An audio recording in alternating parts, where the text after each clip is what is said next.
Hello, all. I hope everyone had or is having a productive week.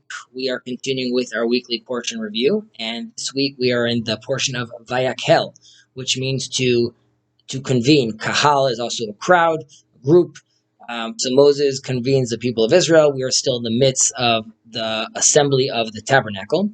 However, I want to focus on something more specific. At the beginning of the portion, there's a very short passage about the prohibition of performing work on the Sabbath, specifically the prohibition of lighting a fire. In Exodus 35:3, we're told, "You shall not kindle a fire in your dwelling places on the Sabbath day." We should note that this is the only one of the 39 categories of labor that are associated with the tabernacle that is explicitly mentioned in the context of the Sabbath law in the Torah.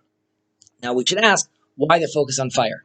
So fire stands famously at the foundation of human culture. It's also the catalyst to many of the technological developments that we've had. And it's interesting to see how different cultures relate to the fact that humans could control fire. So in Greek mythology, we of course know Prometheus. He appears as one who steals fire from the gods and gives it to the humans, which means mythology sees the act of humans sees this act of humans having fire as a competition with the gods and a sin against them. In the context of the modern technological advancements, humans feel subconsciously a guilt of playing God through their innovations, and we fear the repercussions of our own hubris. And we see this, of course, in many, many movies, and this is very apropos with regard to the advancements of AI, of course.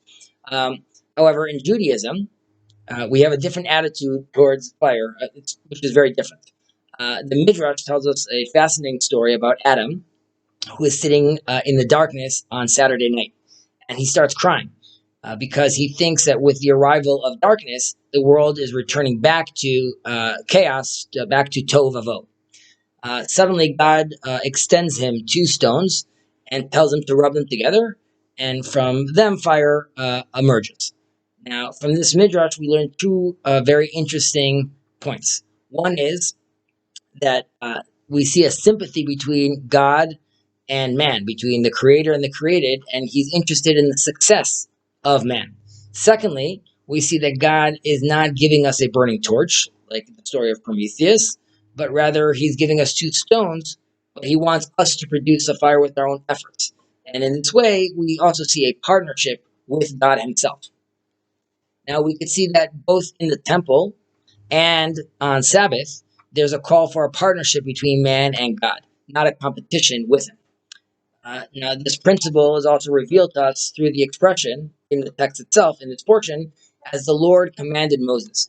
Now, if we pay attention, this expression repeats itself 18 times in this week and next week's portion. In contrast, in the description of the creation of the world, the expression "and God said" appears 9 times. Now, we could see a reason for this could be found in the fact that the creation of the world, it was God alone who's acting. Rather, and in the creation of the tabernacle, man finally becomes a partner in the act of creation, as if there were 9 divine expressions and 9 human expressions altogether. As we slowly start to harness the powers of creation, we should be reminded to do so with humility and in service for a higher good. We should acknowledge our responsibilities not only to ourselves, but to the world and, of course, to God himself. And we should cultivate that relationship internally, externally with our community, with our family, and help them all orient themselves towards a more robust relationship with God. We are here to create with him. We are here to enjoy and cultivate this world with him. I wish you all a Shabbat Shalom and take care.